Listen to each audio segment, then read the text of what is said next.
I didn't have room in my basement shop to use any tool without moving two other tools out of the way. How was I going to get a lathe in there? Well, I sold my big table saw, bought a smaller one that folds up when not in use. The basement is much too small, and now it somehow seems to keep filling up with wood. Don't know how that happens. Got to figure out a place to put that.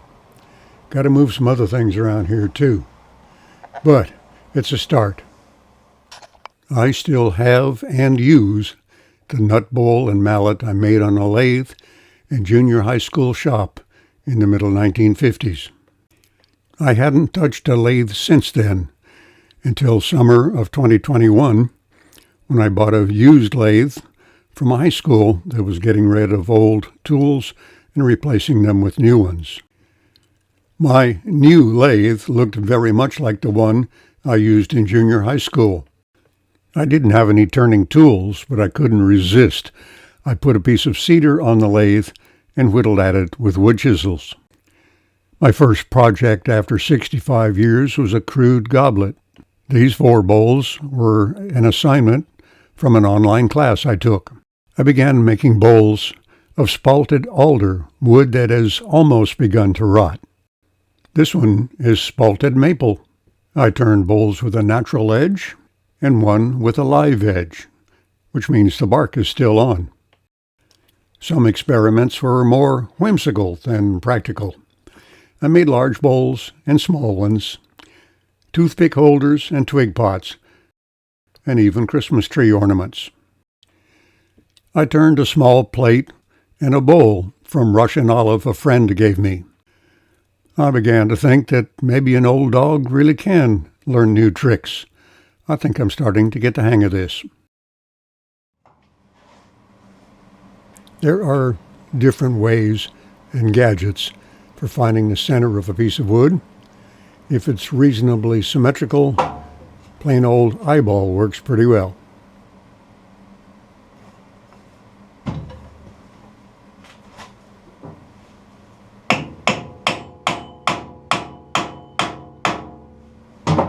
That is not the right way to do that. It drives the spur into the headstock and makes it extremely difficult to hammer it back out. The thing to do is use a wooden mallet, drive the spur into the wood, and then insert it into the headstock. But I didn't figure that out till later.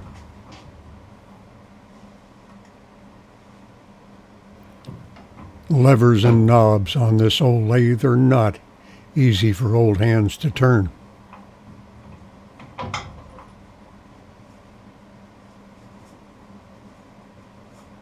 The banjo on this lathe, that piece that holds the tool rest, does not slide easily.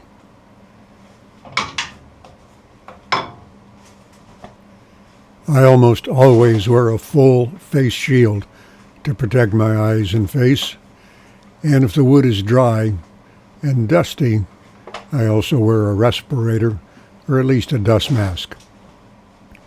I wear that yellow jacket most of the time, not because it's cold, but because it sheds wood chips better than my shirts do. I'm still learning which tools to apply to different situations. We'll begin this one with a spindle roughing gouge.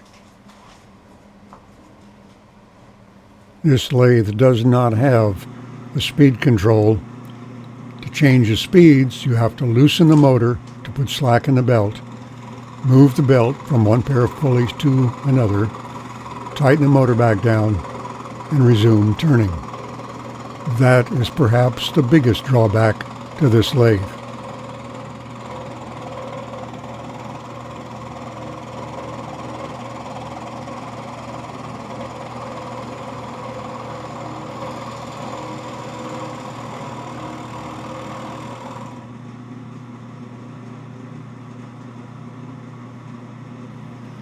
I've watched enough instructional videos to know that you don't push the tool into the wood. You push it down onto the tool rest, set the bevel on the wood, and then adjust the handle to get a small cut and let the tool do the work. proper way to move the tool is with the entire body, not with hands and arms.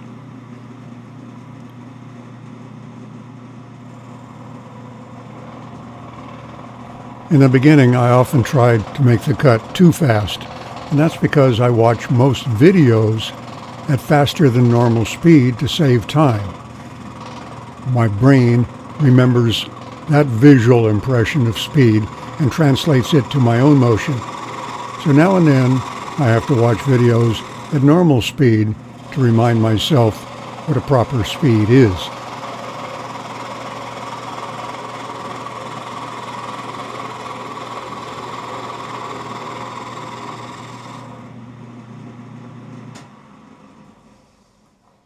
The wood is almost round, just a little bit more now. I plant my feet, establish the bevel, raise the handle to start the cut, and shift my body to the left. What I have not got the hang of yet is setting my feet where I intend to finish the cut and then leaning away from it so that I start uncomfortable and finish comfortable.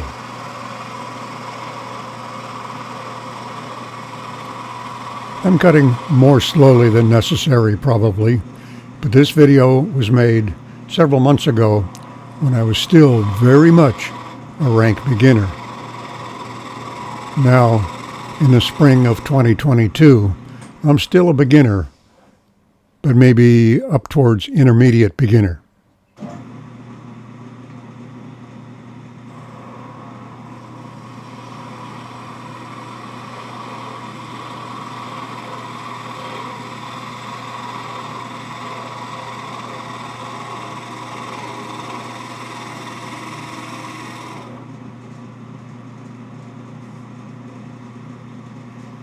This time, I remembered to put my feet in the end position, not the beginning.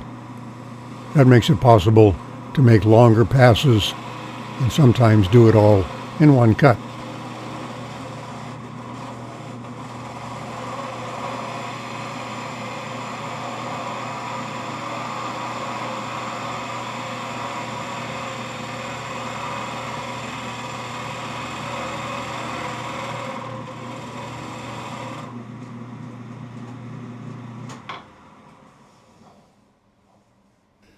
Now that the piece is free of bark and round, it's time to cut a tenon in the end to clamp into a chuck.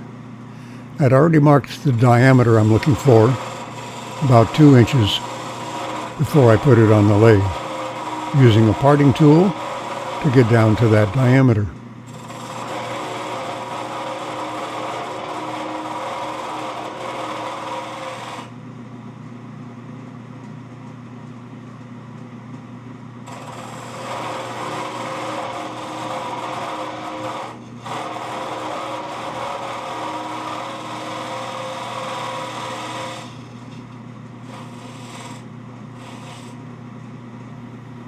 Then I true up the end to make sure it's flat.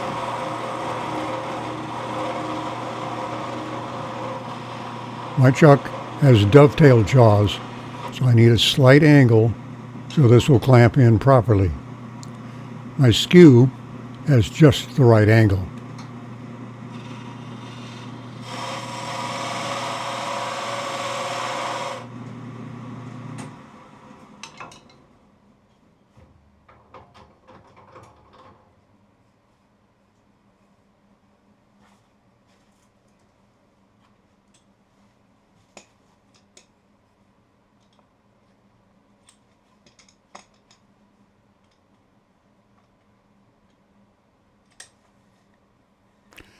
It's a good fit.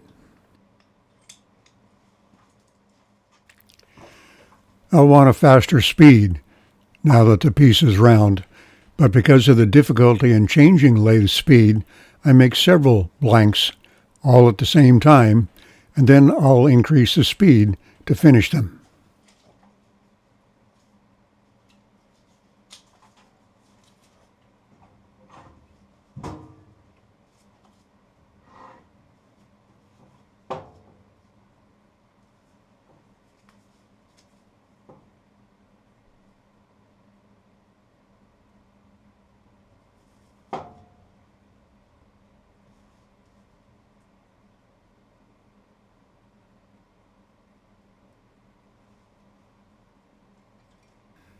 I use a simple compass to mark the diameter of the tenon.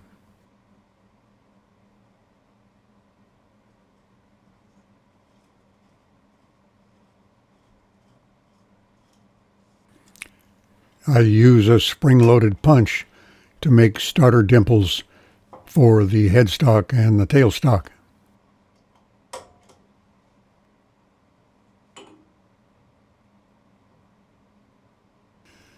That piece of pipe in my hand is a cheater for the tailstock lockdown lever. It takes more force than my bare hand is comfortable with. Later, I adjusted the handle so that even when tight, it's nearly vertical, so I can leave the piece of pipe on there.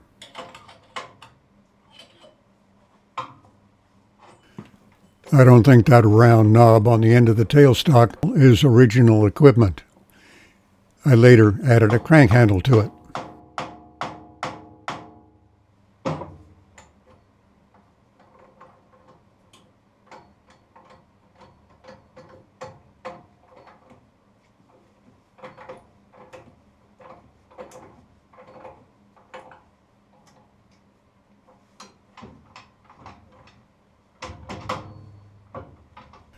Moving the banjo and the tool rest continues to give me fits.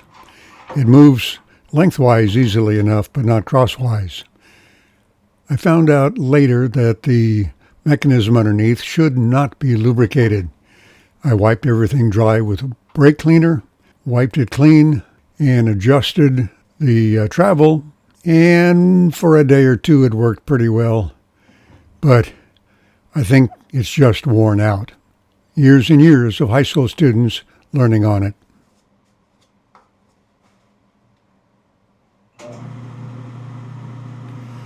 This is more of the same, so I'll speed it up unless something exciting happens.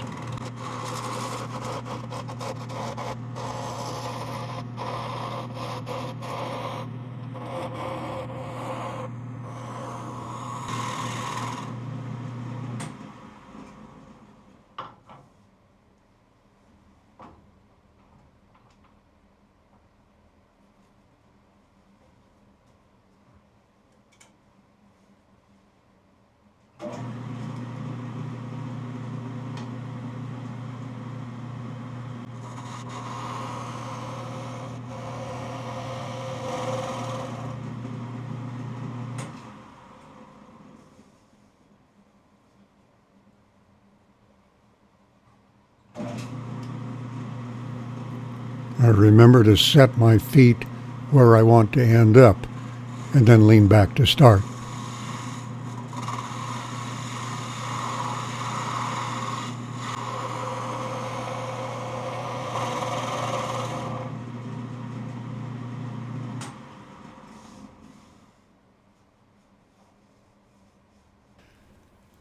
I'll take just a little more off.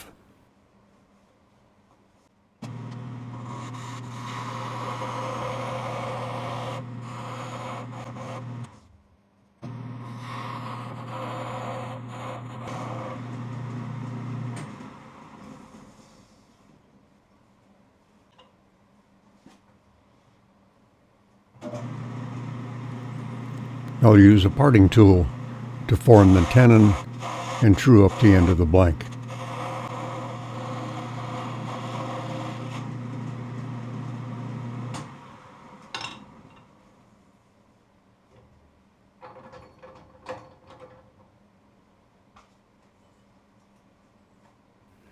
It's almost a little punky in places, but it should be all right.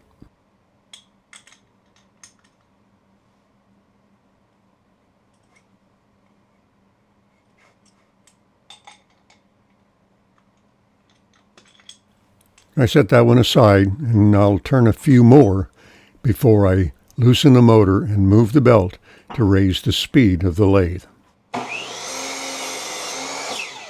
I cut most of these longer than necessary, knowing the ends would split a little bit as they dried. I left enough room that I can trim off the cracks and still have enough wood left to turn.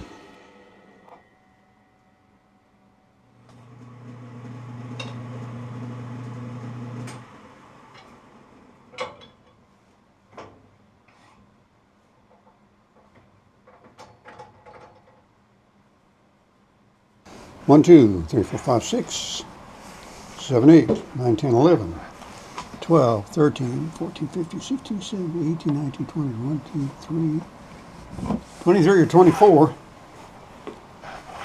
Make a lot of Christmas ornaments. Now I know why I should not hammer blanks onto the drive center when it's in the taper.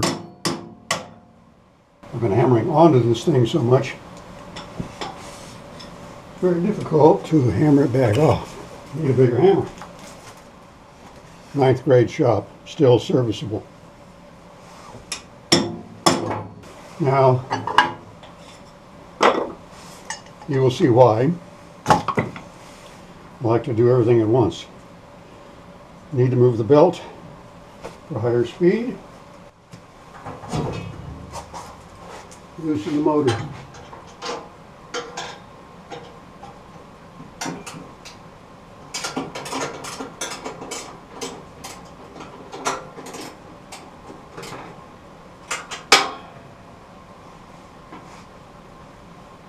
Get some slack.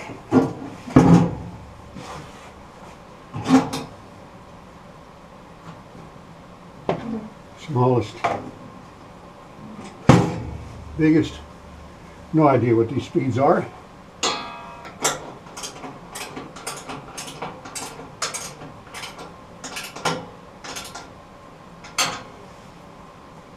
And that's as fast as it will run. How fast? I do not know. Plan is to make Christmas trees. I think this is good for about 1. That tool rest is much too long for such a short project, but at the time it was the only one I had. With the belts set to the highest speed the lathe was capable of, I was a little bit afraid of it. I stepped back when I started it. With that much vibration, I decided I'd have to build a rack to hold my tools.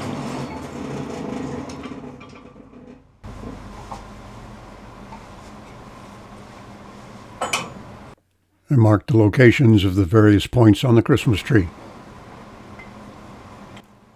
Of the 4 possible speed combinations on the lathe pulleys, I'd gone from second slowest to fastest. That was too fast for me. So, back down to loosen the motor, move the belt over 1 pair of pulleys to reduce the speed to something higher than what it had been before, but not so high it scared me.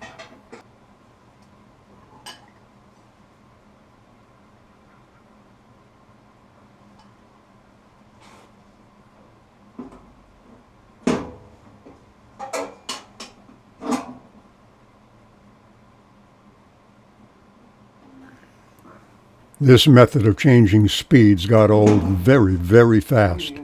I would have to find a way to make this a variable speed lathe. I'll put a link to that video in the description.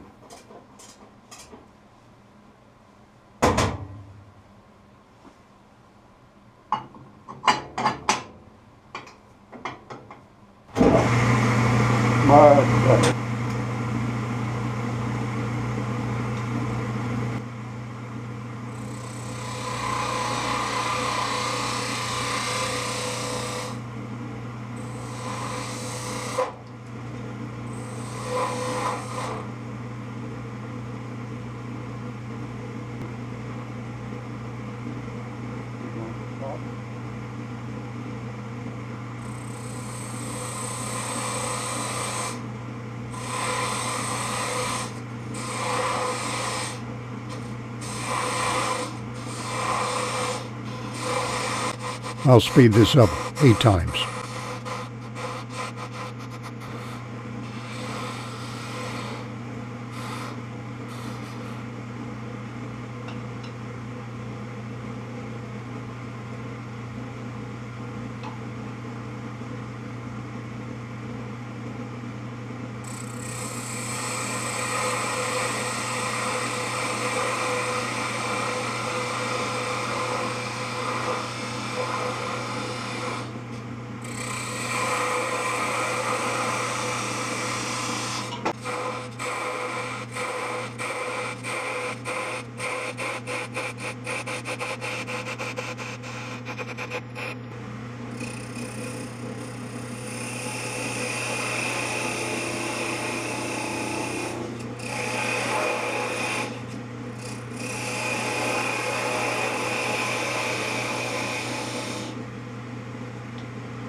I'll leave the trunk of the Christmas tree thick until I finish shaping the tree.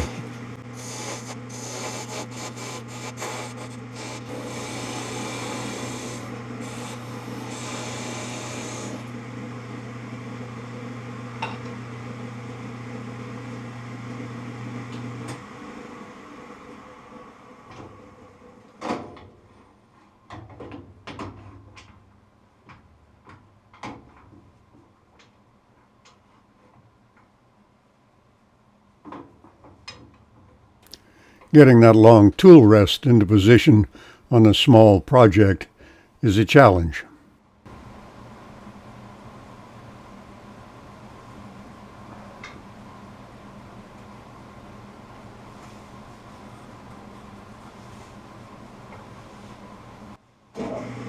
I switched from the parting tool to the 1/2-inch bowl gouge.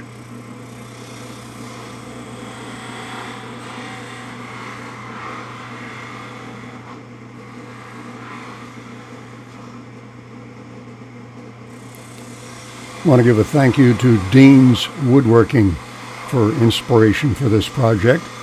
I'll put a link to his channel in the description. The tool rest is a little bit too high.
The tool rest has years and years of nicks and scratches on the top. It's difficult to move the gouge smoothly across it. Once I figured that out, I dressed it with a file, and smooth cuts were much easier.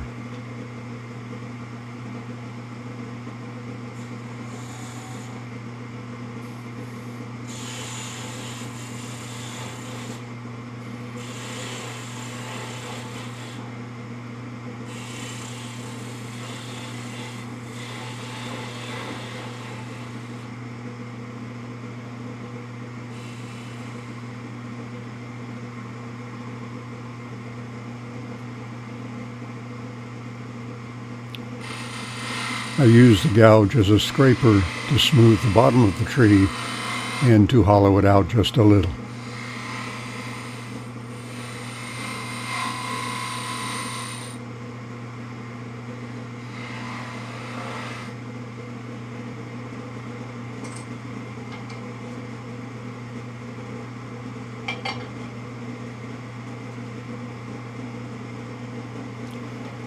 I switched from bowl gouge to a skew, not the easiest of tools to master.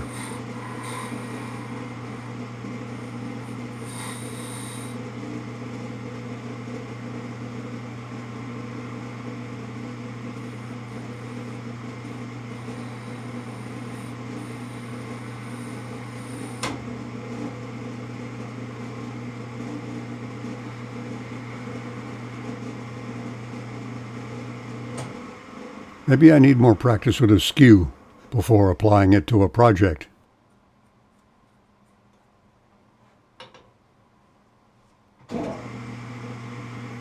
I switch back to the more familiar bowl gouge. Some will say I'm going the wrong direction here. The general rule is, in spindle turning, go downhill, that is, from large to small. In turning cross grain, the opposite is true. You work uphill, not down. For a thorough discussion of supported grain and concepts of uphill and downhill, I'll put a link to Kent Weekly's turn a wood bowl in the description.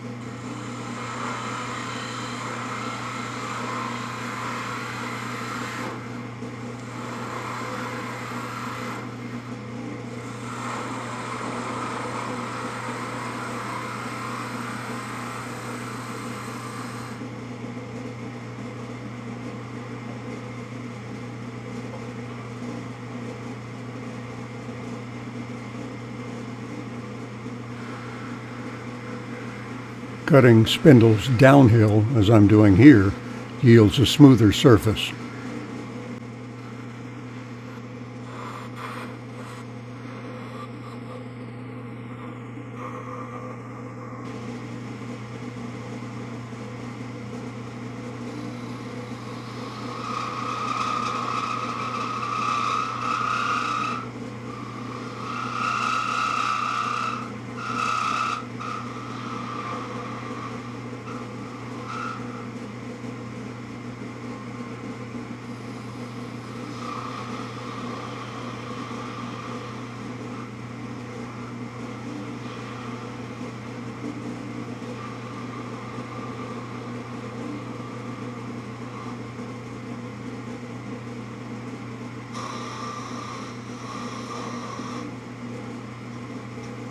The ball on top of the tree is still too large.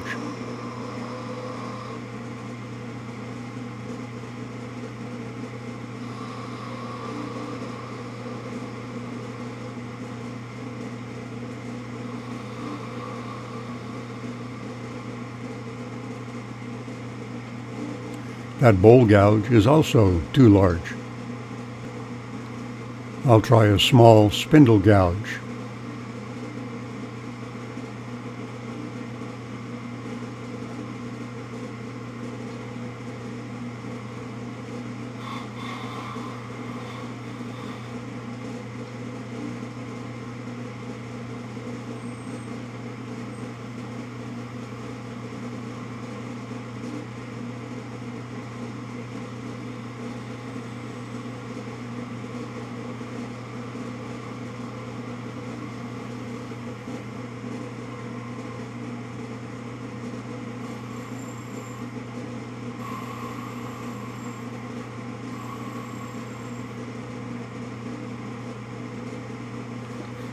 I'm not brave enough to go any smaller on that ball on top of the tree, so it's back to the parting tool to shrink the tree trunk.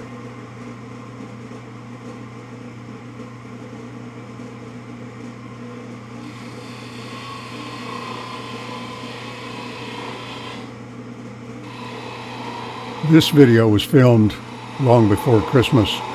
Since then, I've improved camera mounts and camera angles.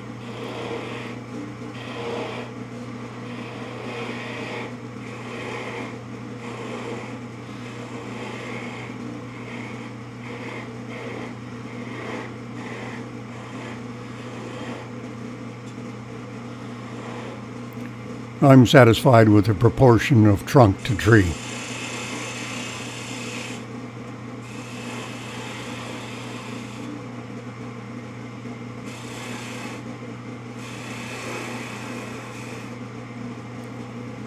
I like using the parting tool to remove wood from small projects quickly, but it doesn't yield a finishing cut.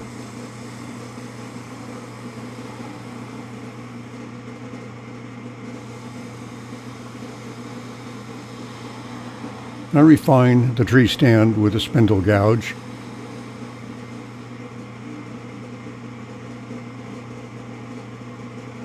And maybe just a little more off the top of the tree. And now for the impression of tree branches. This tool Was also inspired by Dean's Woodworking. Went to Goodwill, bought a couple of steak knives for 35 cents each, and shaped one into a very thin parting tool. It's just right for making these little grooves.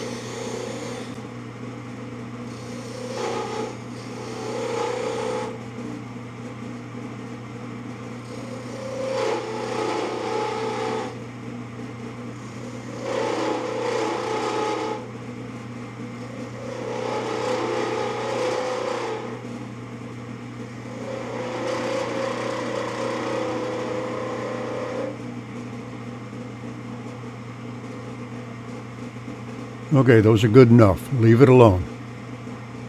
The parting tool again. Well, that was easy.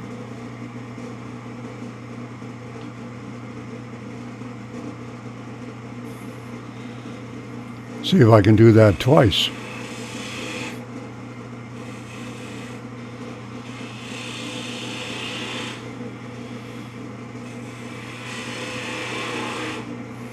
I need to make it deep cuts, slightly wider than the parting tool to be sure it doesn't bind in the cut.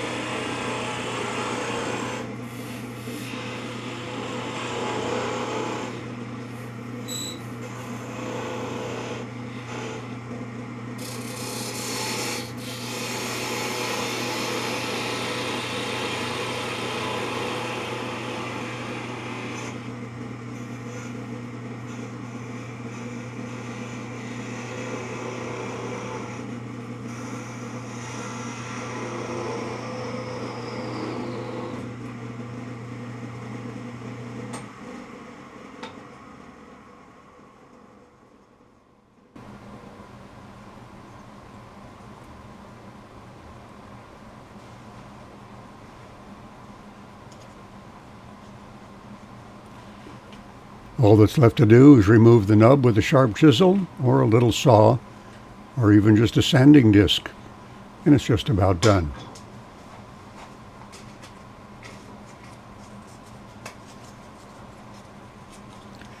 It was right about now that I realized I should have sanded the entire thing before I cut it off the lathe.